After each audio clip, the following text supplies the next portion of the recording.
Hello friends, मैं अभी मौर्य आप लोगों का एक बार पुनः स्वागत करता हूं अपने इस YouTube फैमिली में। आज की क्लास में हम जो अध्ययन करने वाले हैं वो अध्ययन करेंगे इंडियन पॉलिटी की। ठीक है, तो इससे पहले कि इस इंडियन पॉलिटी से रिलेटेड जो भी सारी क्लासें हो चुकी हैं उनमें से कुछ वीडियोस का लिंक आपको नीचे डिस्क्रिप्शन में मिल जाएगा। आप सहजता पूर्वक वहां से जाकर के पहले उन सारी क्लासों को देख लीजिएगा एंड तत्पश्चात आकर के इस क्लास में विजिट कीजिएगा। ठीक है, तो इससे पहले की क्लास अर्थात आर्टिकल वाली क्लास देख लीजिएगा, क्योंकि उसी से रिलेटेड ये हमारा आज का नया सेशन होने वाला है। ठीक है, तो आज जो हम पूर्णतः अध्ययन करेंगे इस क्लास के माध्यम से वो अध्ययन करेंगे संघ एवं राज्य क्षेत्रों की। ठीक है, तो जो मैं बात करने वाला हूं वो संघ एवं राज्य क्षेत्रों की बात करेंगे। अर्थात इससे पहले मैंने आर्टिकल की क्लास यार ली थी, तो उसमें हम लोगों ने बड़े ही बेहतरीन तरीके से अनुच्छेदों का जिक्र किया था और मैंने उन क्लास में या उस क्लास में मैंने ये भी बोला था कि इन सारे मतलब आर्टिकलों को हमको याद रखना है। इसके पश्चात में हम एक एक करके इन्हीं अनुच्छेदों का वर्णन नई क्लास के माध्यम से करेंगे। ठीक है, तो वही आज हमारी उन्हीं अनुच्छेदों से रिलेटेड ये हमारी नई क्लास होगी और पूर्णतः इतना मतलब डिटेल से अध्ययन करेंगे कि अगर किसी भी प्रकार का कोई प्रश्न बनाया जाता है आर्टिकलों से रिलेटेड या ये जो हमारा चैप्टर है इससे रिलेटेड, तो हमारा प्रश्न जाना नहीं चाहिए। ठीक है, तो आज जो हम पूर्णतः अध्ययन करेंगे वो अध्ययन करेंगे संघ एवं राज्य क्षेत्रों की। इसके अंतर्गत जो भी हम बात करेंगे वो बड़े ही परिपक्वता के साथ करेंगे। ठीक है, तो ये भी याद रखना है और ये भी बोले दे रहे हैं कि इस चैप्टर का भरपूर आनंद लेंगे हम लोग और देखते हैं कि संघ एवं राज्य क्षेत्रों के अंदर ऐसे कौन कौन से हमारे संघों की बात की गई है या ऐसे कौन से हमारे राज्य या उसके क्षेत्र आते हैं जिनका वर्णन बाकायदा इंडियन पॉलिटी में एम लक्ष्मीकांत सर ने बड़े ही बेहतरीन तरीके से किया है। ठीक है, अपने शब्दों में। तो आज जो हम अध्ययन करेंगे वो इसी चैप्टर को बड़े ही बेहतरीन तरीके से अध्ययन करेंगे। इसमें इसके अंतर्गत जो हम अध्ययन करने वाले हैं वो अध्ययन करेंगे अनुच्छेद 1 से लेकर के 4 के मध्य में जितनी भी सारे प्रावधान हमारे भारतीय संविधान के अंतर्गत जो भी हमारे संविधान सभा के सदस्य थे या जो भी हमारे उस समय के राजनीति के विशेषज्ञ थे, उन राजनीति के विशेषज्ञों के द्वारा भारतीय संविधान के अंतर्गत अनुच्छेद 1 से लेकर के 4 के मध्य में जो भी सारी बातें बोली गई हैं उन्हीं सारी बातों को आज हम इस क्लास में पढ़ने का प्रयास करेंगे। ठीक है, तो देखते हैं ऐसे कौन कौन से अनुच्छेद इस चैप्टर के अंतर्गत आते हैं, अर्थात 1 से 4 के मध्य में ऐसे कौन कौन से प्रावधान हमारे भारतीय संविधान के अंतर्गत किए गए हैं जिनको बड़े ही बेहतरीन तरीके से हमको पढ़ना भी है और इन्हीं प्रावधानों के अनुसार या इन्हीं नियम और कानूनों के अनुसार पूरी के पूरी भारत देश की जो भी हमारी प्रशासनिक व्यवस्था है वो सुचारू रूप से चल रही है और इसी के पश्चात में पूरा का पूरा भारत देश इन्हीं सारे नियम और कानूनों से क्या है, बंधा हुआ है। ठीक है, तो ये देखते हैं अनुच्छेद 1 से 4 के मध्य में ऐसे कौन कौन से अनुच्छेद हमारे आते हैं। इसके पहले सर्वप्रथम हम ये बात करते हैं कि संघ क्या होता है और राज्य क्षेत्र क्या होता है, जिसके बारे में हम अध्ययन करने वाले हैं।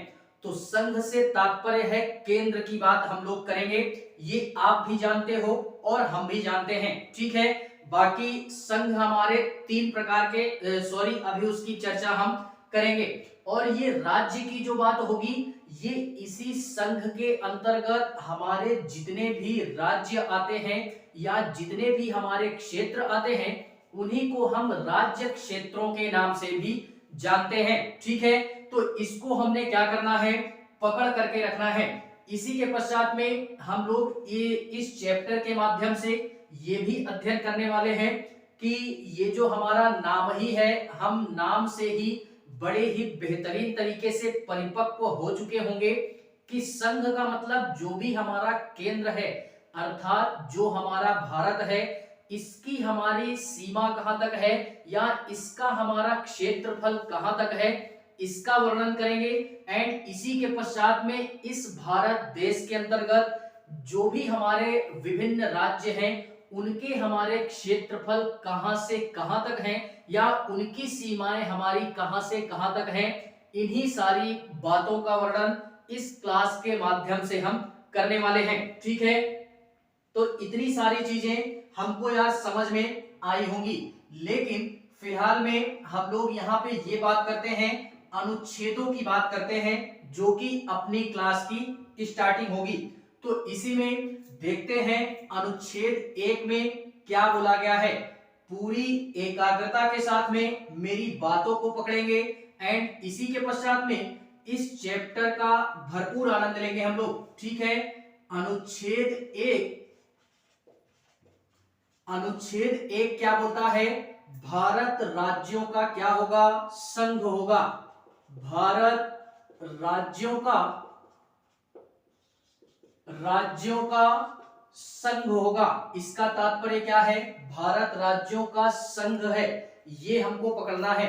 इसमें ये बोला गया है कि India is a union of state, अर्थात भारत राज्यों का संघ होगा। यानी ये जो हमारा भारत है ये क्या है, कुल मिलाकर के जो भी हमारे राज्य क्षेत्र हैं या जो भी हमारे राज्य क्षेत्र इसके अंतर्गत आते हैं उन्हीं का मिला जुला रूप हमारा एक क्या है, भारत है, जिससे पूरे के पूरे भारत देश का निर्माण हमारे होता है। ठीक है, तो ये बात हमारे भारतीय संविधान के अंतर्गत अनुच्छेद 1 ये प्रावधान करता है बड़े ही बेहतरीन तरीके से। और इसमें एक बात यहाँ पे ये नोट करेंगे कि मैंने अभी बोला कि राज्य हमारे जो भी ये India is a union of state, इससे तात्पर्य ये है कि जो हमारे स्टेट होंगे वो 3 प्रकार के स्टेट होते हैं, यानी जो राज्य होंगे वो 3 प्रकार के राज्यों का संघ बोला है। तो यहाँ पे ये जो राज्य होंगे 3 प्रकार के होंगे। कौन कौन से, इसको देखते हैं। पहला क्या होता है, पहला होता है परिसंघ राज्य, एंड दूसरा होता है संघ, एंड इसी में तीसरा होता है, इसको भी हम संघ के नाम से ही जानते हैं। तो यहाँ पे एक कंफ्यूजन ये क्रिएट होती है कि यार यहाँ पे तो दोनों में संघ है, तो हम अगर किसी भी एग्जाम में आता है या अगर क्वेश्चन पेपर में आता है भारत राज्यों का क्या है, संघ है, तो हम किस संघ को मानेंगे। यहाँ पे तो 2 संघ दिया हुआ है, तो इसमें हम इंग्लिश वर्ड को समझेंगे, यानी इसमें हम इंग्लिश वर्ड ये समझते हैं कि परिसंघ को हम लोग कॉन्फेडरेशन बोलते हैं, एंड एक ये जो हमारा संघ होता है इसको हम लोग फेडरेशन बोलते हैं, एंड ये जो लास्ट वाला संघ होता है इसको हम लोग यूनियन के नाम से जानते हैं। तो हमको टिक कौन सा करना है, हम यूनियन पे टिक करेंगे, ना कि फेडरेशन पे करेंगे। ठीक है, तो इस बात को भी हमने पकड़ करके रखनी है। 3 प्रकार के हमारे क्या होते हैं, ये राज्य होते हैं या संघ होते हैं। अब इसमें हम लोग ये देखते हैं कि ये हमारा परिसंघ क्या होता है, संघ क्या होता है, एंड ये अदर संघ क्या होता है। ठीक है, इसमें हम लोग अगर परिसंघ की बात करें तो परिसंघ ऐसे देश को कहते हैं जो कि हमारा इस देश के जो राज्य होंगे वो आसानी पूर्वक इस देश से टूट करके अलग हो सकते हैं। इसी को हम क्या बोलते हैं, इसी को परिसंघ के नाम से भी जानते हैं या कोफेडरेशन के नाम से जानते हैं। ठीक है, तो ये हुआ हमारा परिसंघ।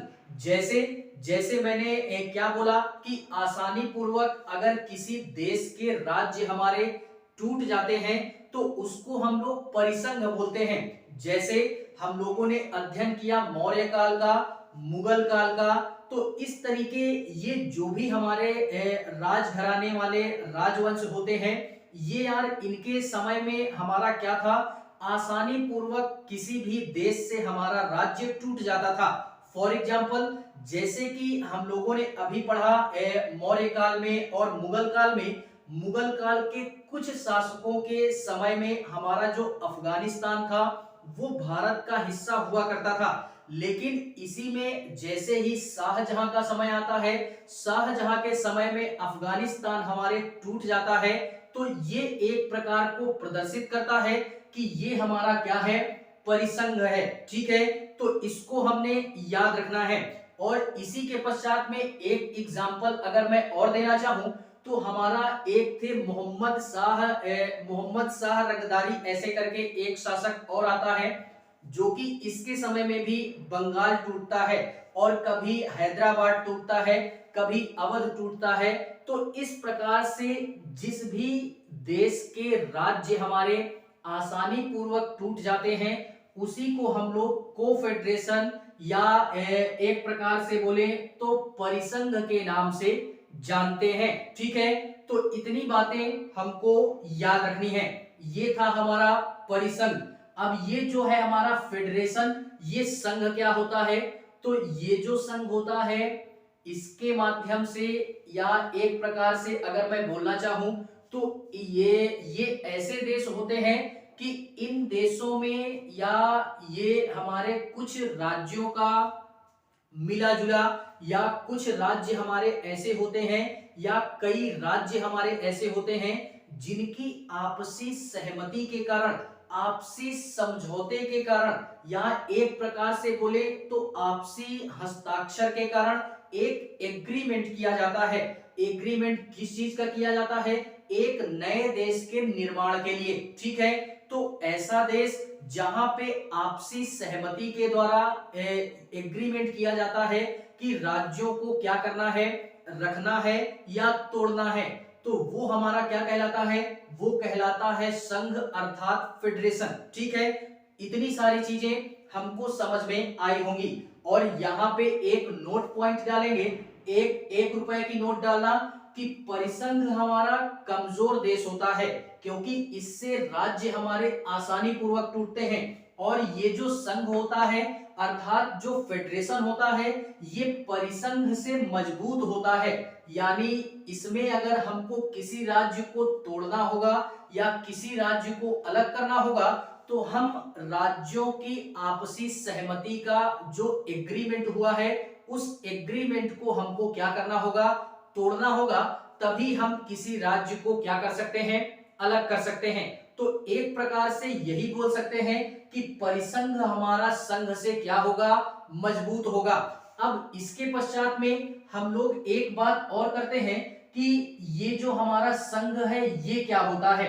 लास्ट वाला जो संघ है अर्थात जिसको हम यूनियन के नाम से जानते हैं, ये क्या होता है, तो इसी यूनियन की बात हमारे इंडिया के संदर्भ में बोली गई है कि भारत क्या है, राज्यों का संघ है।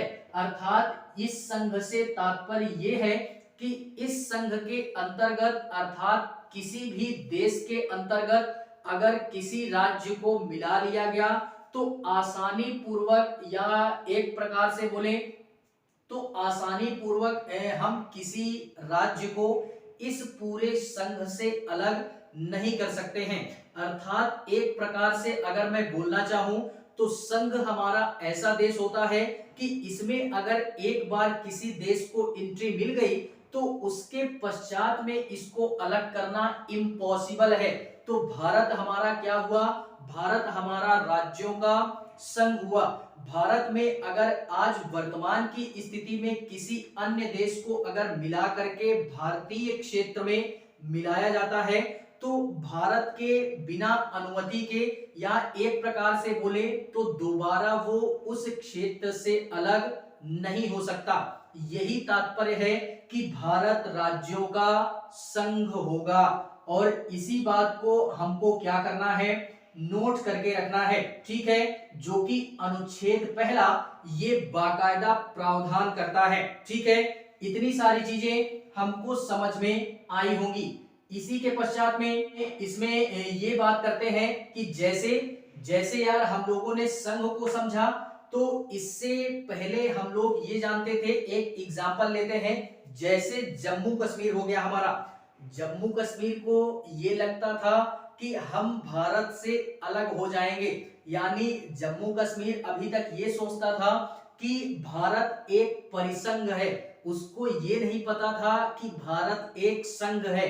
तो वो अपने आप में आजादी की मांग करता था। और ऐसा यार, अगर भारत देश के अंतर्गत कोई भी राज्य आजादी की मांग करता है, तो इसके लिए फिर हमारे जो भी मोदी जी हैं वर्तमान में, इन्होंने इंडियन आर्मी तैनात करके रखी है कि बिना हमारी अनुमति के आप हमारे क्षेत्र से बाहर कहां जाओगे, ठीक है। तो इसके लिए इंडियन आर्मी आजादी भरपूर देगी और बाकायदा मोक्ष की प्राप्ति करेगी, ठीक है।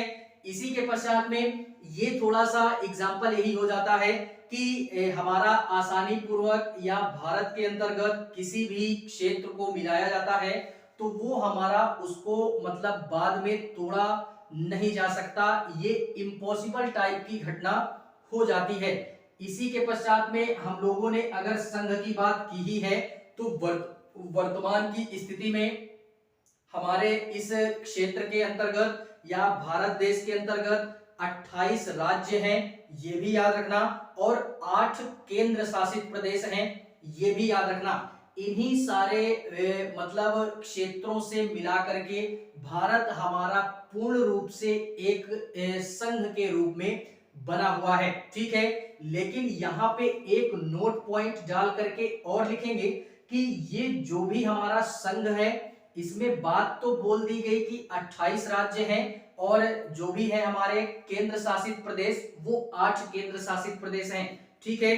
तो क्या हम लोग ये तो बोल दिया कि मिला लिया तो बाद में इसमें तोड़ा मरोड़ा नहीं जा सकता, ये हम लोग समझ गए। क्या इसके अंदरूनी क्षेत्र में बदलाव किया जा सकता है? तो जी बिल्कुल किया जा सकता है। यानी इसके भारत देश के अंतर्गत जो भी हमारे क्षेत्र या जो भी हमारे राज्य आते हैं, उनमें संसद तोड़ मरोड़ कर सकती है, जिसको अभी हम आगे पढ़ेंगे, ठीक है।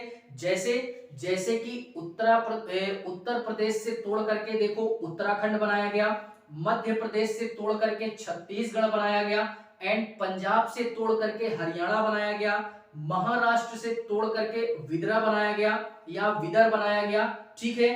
तो इस प्रकार से भारत देश के अंतर्गत अगर कोई भी राज्य क्षेत्र है, तो उसमें बदलाव किया जा सकता है। लेकिन अगर बाहरी क्षेत्र को मिला लिया गया, उसके पश्चात वो देश या वो क्षेत्र सोचे कि हमको अब अलग होना है, तो ऐसा इम्पॉसिबल वाली घटना है। और अगर ऐसा होगा तो फिर मैंने यार वही बोला कि इंडियन आर्मी तैनात है आजादी देने के लिए, ठीक है। तो इतनी सारी बातें हमको याद रखनी है।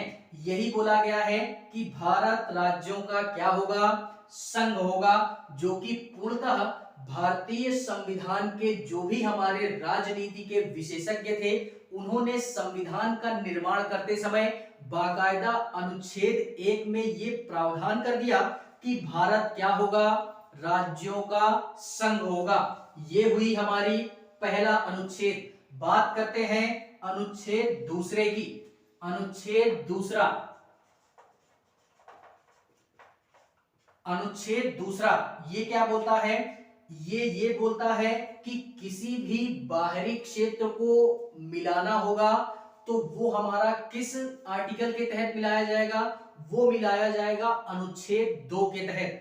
इतनी सारी बातें हमको याद रखनी है। यानी अनुच्छेद 2 भारतीय संविधान में ये प्रावधान करता है कि किसी भी विदेशी राज्य को अगर भारत में समाहित करना होगा, तो वो हमारा अनुच्छेद 2 के अंतर्गत संसद इस कार्य को कर सकती है, ठीक है। कौन मिला सकता है? संसद मिला सकती है। और ये अधिकार केवल और केवल संसद के पास ही है। और कोई अन्य व्यक्ति इस कार्य को नहीं कर सकता है। ठीक है, फॉर एग्जाम्पल जैसे कि सिक्किम हमारा एक राज्य पड़ता है इंडिया के अंतर्गत, ये पहले भारत का हिस्सा नहीं था, इसको भारत में मिलाया गया। कब मिलाया गया? तो 16 मई 1975 में सिक्किम जैसे क्षेत्र को कब मिलाया गया? इसको भारत देश में सम्मिलित किया गया। और इससे पहले मैं ये भी बता दूं कि इसको जो मिलाया गया संविधान में इसका प्रावधान किया गया, तो ये हमारे 36वें संविधान संशोधन 1975 के तहत 16 मई को सिक्किम जैसे राज्य को भारतीय गणराज्य में इसको एक नए राज्य के रूप में समाहित किया गया। तो ये किस आर्टिकल के तहत किया गया? ये किस अनुच्छेद के तहत किया गया? तो ये किया गया अनुच्छेद 2 के तहत। ठीक है, तो वही अनुच्छेद 2 यही बोलता है कि अगर बाहरी क्षेत्र को इंडिया के बाहर का अगर कोई भी क्षेत्र है उसको अगर इंडिया में समाहित करना है या मिलाना है तो भारतीय संसद उसको अनुच्छेद 2 के तहत समाहित कर सकती है। और ये जो सिक्किम है, ये सिक्किम फिलहाल में एक स्वतंत्र देश था पहले, और इसके पास एक देश और था जिसको आज हम तिब्बत के नाम से जानते हैं, जो कि ये जो तिब्बत है हमारा, ये पूर्णतः एक प्रकार से बोले तो आज चाइना के कमांड में है। यानी चाइना इस पे, चीन जिसको बोलते हैं, ये 1959 में चीन इस पर कब्जा करता है। तभी ये सिक्किम डर जाता है कि कहीं तिब्बत के जैसे चीन हमारे ऊपर भी कब्जा ना कर ले। इसी कारणवश ये इंडिया से गुहार लगाता है कि आप हमको अपने क्षेत्र के अंतर्गत मिला लीजिए, कहीं ऐसा ना हो कि चीन हमारे ऊपर भी क्या कर ले, कब्जा कर ले। ठीक है, तो इतनी सारी बातें हमको याद रखनी है। इसमें क्या बोला गया कि 16 मई को, एग्जाम्पल के तौर पे याद रखना, 16 मई 1973 को सिक्किम जैसे राज्य को क्या किया गया? सिक्किम जैसे क्षेत्र को भारत में विलय किया गया। यह एक स्वतंत्र देश था और इसके पास अपना एक देश और था जिसको हम तिब्बत के नाम से जानते हैं। और 1959 में तिब्बत पे पूर्णतः चीन क्या करता है? कब्जा करता है। ठीक है, जब कब्जा कर लेता है तो यहाँ पे जो हमारे व्यक्ति थे क्या करता है कि तिब्बत के व्यक्तियों को इतनी मार मारता है या इतना प्रताड़ित करता है चीन कि जो वहां के व्यक्ति थे, अर्थात तिब्बत के जो व्यक्ति थे, उनको एक प्रकार से अगर मैं बोलना चाहूं तो उनको इधर उधर क्षेत्रों में भेज देता है, या एक प्रकार से बोले तो जैसे ही प्रताड़ित करने लगता है तो लोग खुद ब खुद यार वहां से उस स्थान को छोड़ करके भाग जाते हैं। जैसे फॉर एग्जाम्पल एक तरीके से बोले तो एक फैमिली में मानते हैं कि जैसे 4 से 5 सदस्य हैं। ठीक है, तो जैसे ही 4 से 5 सदस्य हैं इस तिब्बत वाले क्षेत्र में, तो क्या होता है कि एक को उसने भेज दिया बीजिंग में, एक को मार के भगा दिया इनर मंगोलिया में, एक को भेज दिया होंग चाइना में।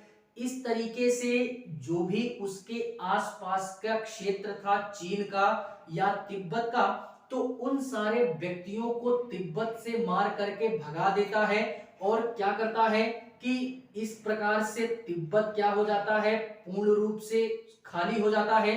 तो इस तरीके से जब तिब्बत खाली हो जाता है तो वहां पे उस तिब्बत को भरने के लिए वो बाहरी क्षेत्र से लोगों को ला करके तिब्बत में पटक देता है। ठीक है, इससे तिब्बत की संख्या भी बढ़ी और जो यहाँ पे पूर्ण रूप से स्थायी लोग थे उनको इधर उधर भेज देता है।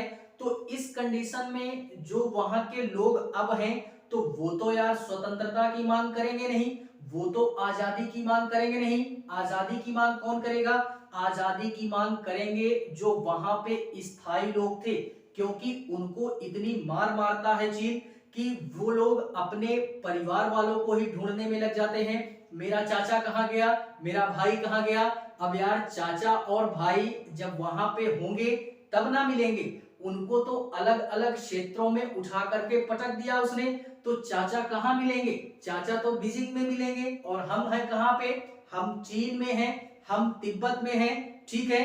तो यही सारी कंडीशन को देखते हुए सिक्किम थोड़ा सा डर गया, और सिक्किम जैसे ही डर जाता है तो ये भागा भागा आता है भारत के पास में, और भारत से बोलता है कि आप अपने क्षेत्र के अंतर्गत हमको मिला लीजिए, नहीं तो जैसे चीन ने तिब्बत का हाल किया है ये वैसे ही हमको भी क्या करेगा, मार देगा, और हम जीना चाहते हैं। तो भाई भारत भी इस पर थोड़ा सा खुश होता है कि चलो एक क्षेत्र हमको मिल रहा है, एरिया हमको मिल रहा है, हमारा तो क्षेत्रफल ही बढ़ेगा, हमारा विस्तार होगा, इंडिया का विस्तार होगा।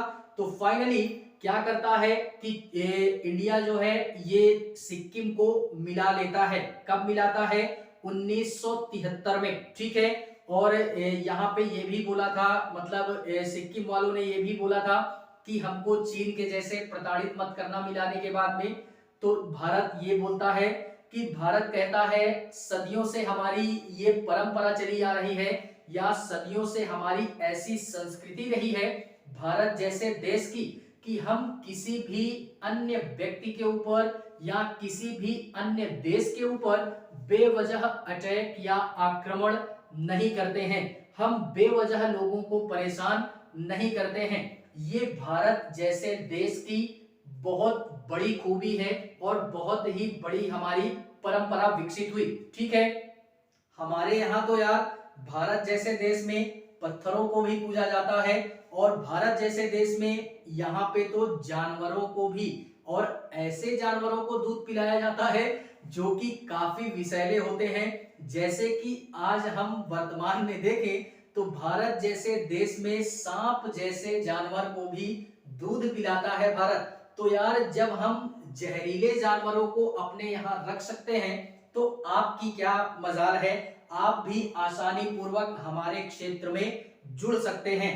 तो इन्हीं सारी बातों को देखते हुए सिक्किम फाइनली डिसाइड करता है कि अब हम भारतीय क्षेत्र के अंतर्गत क्या होंगे, समाहित होंगे। तो इन्हीं सारी चीजों को देखते हुए भारत सिक्किम को क्या करता है, समाहित कर लेता है, और फिलहाल में उसके साथ कोई भेदभाव नहीं कर रहा है। आज अगर वर्तमान की स्थिति में देखें या कभी कभार अगर सिलेक्शन वगैरह हो जाए तो एक बार सिक्किम की सैर जाकर के जरूर करना कि वहां पे सिक्किम जैसा राज्य हमारा कैसा है, ठीक है। फिलहाल में पहाड़ी एरिया है, ट्रेन वगैरह उधर थोड़ा सा कम जाती है, ठीक है, लेकिन फिर भी भारतीय क्षेत्र के लोग और सिक्किम क्षेत्र के लोग आज वर्तमान की स्थिति में इतना घुल मिल गए हैं, आपसी भाईचारा थोड़ा सा ज्यादा देखने के लिए मिलता है। भारत किसी भी प्रकार का भेदभाव सिक्किम के ऊपर नहीं करता है, ठीक है। तो यही सारी बात बोली गई आर्टिकल 2 में कि किसी भी विदेशी राज्य को मिलाया जा सकता है। अनुच्छेद 2 के तहत इसका प्रावधान किया गया है, और ऐसा कौन कर सकता है, तो वो हमारी संसद कर सकती है।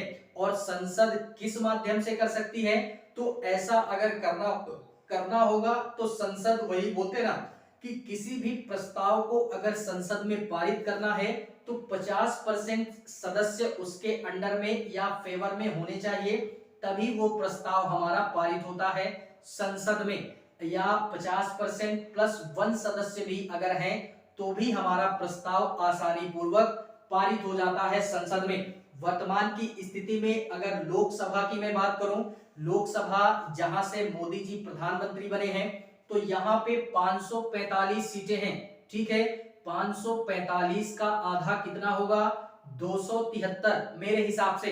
तो अगर 273 सदस्य ये प्रस्ताव पारित कर देते हैं कि हमको किसी क्षेत्र को मिलाना है इंडिया के अंतर्गत, तो उस क्षेत्र को मिला लिया जाएगा, ठीक है। और फाइनली वैसे भी इंडिया के अंतर्गत अगर सरकार भी बनानी है तो भी यार 50% प्लस 1 वोट अगर आपके पास है, या 50% प्लस 1 सदस्य हमारे पास है, तो इंडिया के अंतर्गत हम आसानी पूर्वक अपनी सरकार बना सकते हैं। और वर्तमान में अगर मोदी जी की बात करूं तो मोदी जी की तो बात ही निराली है। इनके पास 300 से ज्यादा सीटें हैं, 545 में से 300 से अधिक सीटें केवल और केवल बीजेपी के नाम पे हैं, ठीक है, जिनकी सरकार आज वर्तमान की स्थिति में भारत देश में चल रही है। ठीक है, तो इतनी सारी चीजें हमको याद रखनी है कि अनुच्छेद 2 भारतीय संविधान के अंतर्गत क्या प्रावधान करता है। बात करते हैं इसी के अंतर्गत अनुच्छेद 3 की। अनुच्छेद 3 हमारा क्या बोलता है? अनुच्छेद 3 ये क्या बोलता है? अनुच्छेद 3 बोलता है, या इसके अंतर्गत जो भी हमारे भारतीय संविधान सभा के सदस्य थे उन्होंने संविधान को निर्मित करते समय अनुच्छेद 3 में यह प्रावधान किया कि यहाँ पे बाहरी क्षेत्रों को मिलाया जा रहा था, यहाँ पे वर्तमान क्षेत्रों में परिवर्तन किया जाना है। वर्तमान क्षेत्रों में परिवर्तन, वर्तमान क्षेत्रों में परिवर्तन अगर करना है संसद को, तो वो हमारा कौन करेगी? अनुच्छेद 3 के तहत किया जाएगा। वर्तमान से तात्पर्य ये है कि भारत जैसे गणराज्य के अंतर्गत इसके अंदर जो भी हमारे राज्य हैं उनके नाम में परिवर्तन करना हो, उनके क्षेत्रफल में परिवर्तन करना हो, उनके स्वरूप में परिवर्तन करना हो, या इसी प्रकार से भारत जैसे क्षेत्र के अंतर्गत जो भी हमारे राज्य आते हैं अगर उन राज्यों में किसी भी प्रकार का कोई चेंजमेंट करना है तो वो भारतीय संविधान के अनुच्छेद 3 के अंतर्गत ऐसा प्रावधान किया गया है। और ऐसा कौन कर सकता है? तो मैंने अभी बोला कि ये जो सारा सिस्टम है चेंजमेंट करने का, ये केवल और केवल इसका अधिकार संसद के पास है और कोई भी व्यक्ति परिवर्तन नहीं कर सकता है। तो ये सारी चीजें हुई। जैसे अगर बोलना चाहें भारतीय क्षेत्र के अंतर परिवर्तन, जैसे क्षेत्रफल में मैंने अभी इससे पहले क्लास की स्टार्टिंग में एग्जांपल दिया था कि मध्य प्रदेश से टूट करके जैसे हमारा छत्तीसगढ़ बना। छत्तीसगढ़ कब बना ये भी अगर मैं बोलना चाहूं तो 1 नवंबर सन 2000 में मध्य प्रदेश से तोड़ करके छत्तीसगढ़ का निर्माण किया गया। ठीक है, इसी के पश्चात में अगर और बात करें तो पंजाब को तोड़ करके हरियाणा का निर्माण किया गया, जो कि ये हरियाणा हमारा पहले पंजाब का ही हिस्सा हुआ करता था। ठीक है, इसको कब तोड़ा गया? तो इसको तोड़ा गया इसको भी तोड़ा गया 1 नवंबर 1966 में। ठीक है, तो इसी प्रकार से अगर भारत के क्षेत्र के अंतर्गत किसी भी प्रकार का परिवर्तन करना है, अब वो हमारे राज्य ऐसे भी हो सकते हैं कि किसी 2 राज्यों को तोड़कर एक नया राज्य बनाया जाए या किसी एक राज्य को तोड़ करके 2 हमारे नए राज्य बनाए जाएं, तो वो किसी भी प्रकार से हमारा चेंजमेंट हो सकता है। तो फाइनली अगर और भी बोलना चाहें, जैसे उत्तर प्रदेश का नाम हमारा चेंज कर दिया जाए। उत्तर प्रदेश में किसकी सरकार? योगी जी की सरकार। योगी जी उत्तर प्रदेश का नाम चेंज करना चाहते हैं, तो ये किसके अंतर्गत चेंज करेंगे? ये चेंज करेंगे अनुच्छेद 3 के अंतर्गत। अगर नाम में परिवर्तन, क्षेत्रफल में परिवर्तन या स्वरूप में परिवर्तन करना होगा, अनुच्छेद 3 के अंतर्गत किया जाएगा। ठीक है, भरपूर स्वतंत्रता दी गई है संसद को। तो इतनी सारी चीजें याद रखनी है। और एक बात यहाँ पे ये याद रखेंगे कि ये जो भी हमारा सिस्टम है, अर्थात इसे कहने से तात्पर्य मेरा ये है कि जो भी हमारा सिस्टम अभी मैंने बोला कि स्वरूप या इन्हीं सारी चीजों में परिवर्तन, तो क्या उस राज्य से हमको सहमति लेना अनिवार्य होगा जिस राज्य से तोड़ करके हम नए राज्य का निर्माण कर रहे हैं? मेरी बातों को पकड़ना यहाँ पे। ठीक है, क्या बोल रहा है कि जिस भी राज्य से हमको तोड़ करके एक नए राज्य का निर्माण करना है, तो क्या हम उस राज्य का परमिशन लेंगे कि हम आपसे आपके क्षेत्र को तोड़ करके एक नया राज्य बनाएंगे, तो हमको आप ये स्वीकृति दीजिए? ऐसा बिल्कुल नहीं है। ऐसा बिल्कुल नहीं है। ऐसा क्यों? क्योंकि यार संसद को पावर है, संसद को बाकायदा शक्ति दी गई है अनुच्छेद 4 के अंतर्गत। इसका प्रावधान 4 के अंतर्गत किया गया है कि संसद किसी भी प्रकार का अगर चेंजमेंट करती है तो उसको किसी की भी स्वीकृति की आवश्यकता नहीं पड़ेगी। और उसमें ये भी बोला गया कि राष्ट्रपति महोदय भी इस पर क्या करेंगे, मतलब हस्ताक्षर करने के लिए बाध्य होंगे, जो कि भारतीय संविधान का सबसे सर्वोच्च पद होता है, राष्ट्रपति का पद। तो इस मामले में राष्ट्रपति महोदय भी किसी भी प्रकार की टोका टिप्पणी नहीं कर सकते हैं, उनको भी बाध्य कर दिया गया। ठीक है, तो राज्यों की स्वीकृति की आवश्यकता नहीं है, आसानी पूर्वक संसद ये चेंजमेंट कर सकती है। जो कि ये भी बोल दिया गया कि अगर संविधान में इसका प्रावधान ना किया गया होता तो फिर संसद को इतनी पावर नहीं थी, लेकिन संविधान में इसका बाकायदा प्रावधान किया गया है अनुच्छेद 4 के तहत। तो इसी कारणवश इसमें किसी भी प्रकार की टोका टिप्पणी नहीं की जाएगी। अगर टोका टिप्पणी कोई व्यक्ति करता है तो फिर उसकी खैर नहीं है। संसद के पास इतनी पावर है, मैंने अभी बोला कि संसद 50% प्लस 1 बहुमत से किसी भी प्रकार का कोई चेंजमेंट या प्रस्ताव पारित कर सकती है, और सरकार बनाने के लिए भी 50% प्लस 1 वोट की आवश्यकता होती है। ठीक है, तो ये हुआ हमारा अनुच्छेद 3, इसको भी हमने याद रखना है। बात करते हैं इसी में अनुच्छेद 4 की, जो कि हमारा इस चैप्टर का लास्ट अनुच्छेद होगा और बड़ा बेहतरीन अनुच्छेद है।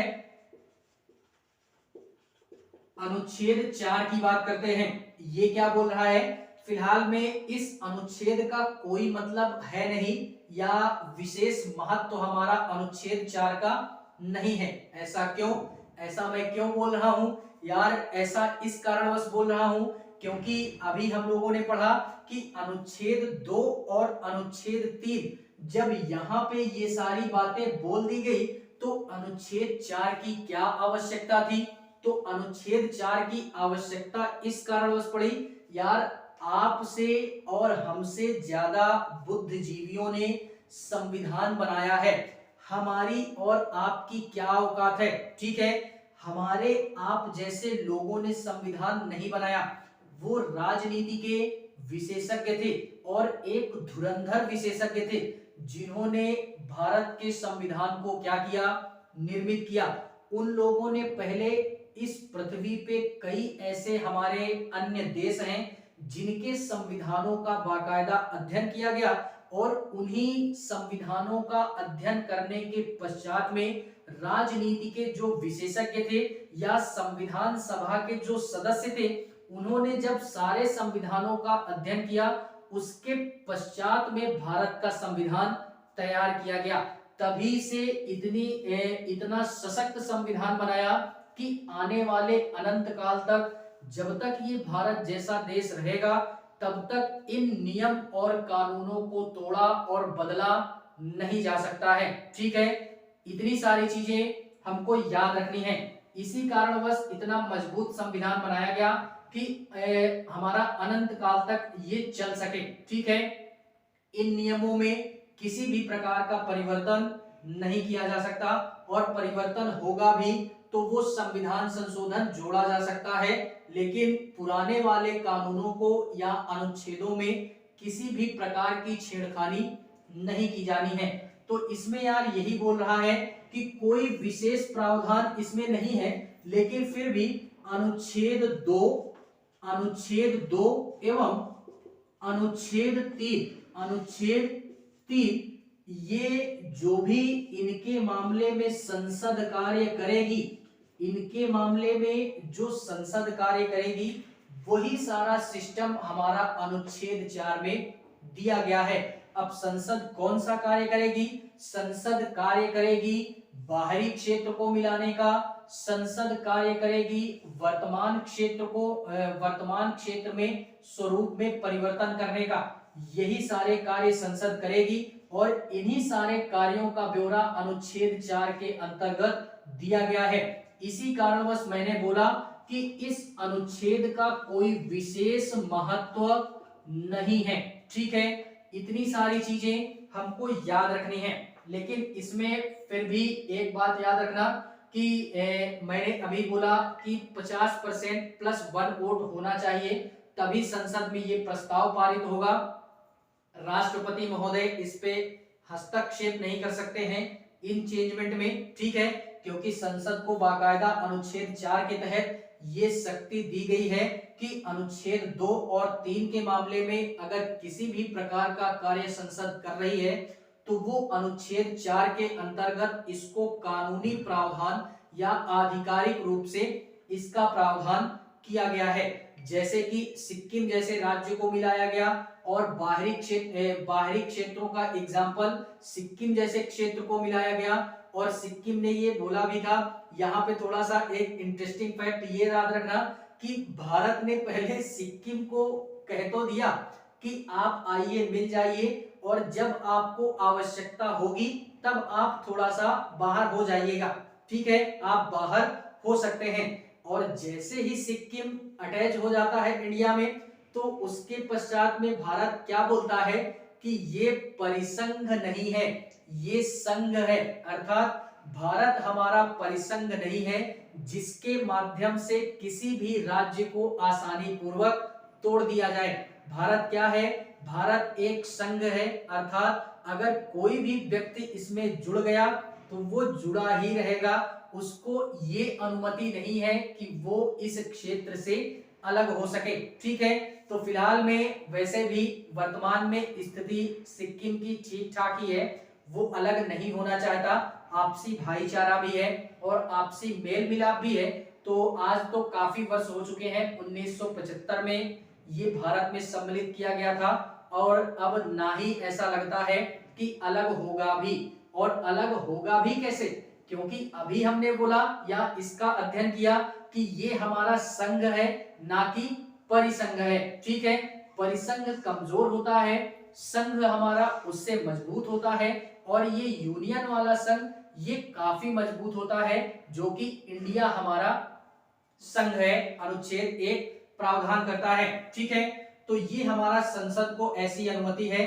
ये हुआ बाहरी क्षेत्र को मिलाने का। अंदरूनी क्षेत्र में जैसे अभी हमने बोला चेंजमेंट करना होगा, नाम में परिवर्तन, क्षेत्र में परिवर्तन, स्वरूप में परिवर्तन, तो ये भी जो कार्य संसद करेगी ये अनुच्छेद 4 के अंतर्गत ये कार्य हमारा किया जाएगा, ठीक है। इसको भी हमने याद रखना है।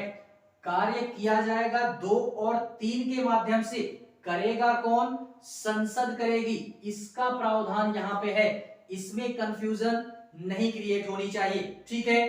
तो फिलहाल में ये था हमारा अनुच्छेद 4, यानी अनुच्छेद 1 और 4 के मध्य में जो बात बोली गई थी वो संघ एवं क्षेत्रों की बात बोली गई थी कि संघ एवं राज्य क्षेत्र जो होंगे वो अनुच्छेद 4 के अंतर्गत या 1 से 4 के मध्य में इसका वर्णन बाकायदा राजनीति के विशेषज्ञों के द्वारा भारतीय संविधान में इसका प्रावधान किया गया है, जिसमें से हम लोगों ने अनुच्छेद 1 को भी जाना, अनुच्छेद 2 को भी जाना, अनुच्छेद 3 को भी जाना और अनुच्छेद 4 को भी जाना। तो आई होप यार इन अनुच्छेदों को पढ़ करके या इनका अध्ययन करके हमको बड़े ही हर्षता महसूस हुई होगी, और हम लोगों ने यह भी जाना होगा कि भारतीय संविधान में जो भी हमारे राजनीति के विशेषज्ञ थे संविधान सभा में, उन्होंने बड़े ही बेहतरीन तरीके से एक सशक्त संविधान बनाया जिसमें इन चारों अनुच्छेदों के माध्यम से हमको संघ एवं राज्य क्षेत्रों के बारे में कानूनी प्रावधान करने का प्रयास किया है, और कानूनी रूप से इसको अधिकार या मान्यता प्राप्त करवा दी गई है, ठीक है। तो इसी कारणवश इतना अच्छा संविधान बनाया, जिस कारणवश भारतीय संविधान को बनने में 2 साल 11 महीने और 18 दिन का समय लगा, इसी कारणवश कि इतना बेहतरीन संविधान तैयार किया गया, ठीक है। तो फिलहाल में ये थी हमारी आज संघ एवं राज्य क्षेत्रों से रिलेटेड जो भी सारे अनुच्छेद थे, उनको यहाँ पे हम लोगों ने बड़े ही बेहतरीन तरीके से अध्ययन करने का प्रयास किया है और किया भी है, ठीक है। फिर भी अगर किसी भी प्रकार का कोई प्रश्न या कोई भी डाउट होता है तो आप लोग कमेंट करोगे, वहां से हम लोग सारी चीजों को पढ़ने का प्रयास पुनः करेंगे। ठीक है, फिर भी क्लास अगर अच्छी लगे तो लाइक करें, कमेंट करें और चैनल को सब्सक्राइब जरूर करें। बाकी मिलते हैं इन्हीं अनुच्छेदों के वर्णन की क्लास में किसी नए अनुच्छेद में, अर्थात 4 के पश्चात में हम लोग 5वें अनुच्छेद की बात करेंगे। तो वो एक नए लेवल की बात होगी और नेक्स्ट क्लास में बात होगी। तब तक के लिए जहां भी रहें स्वस्थ रहें, मस्त रहें और व्यस्त रहें। जय हिंद।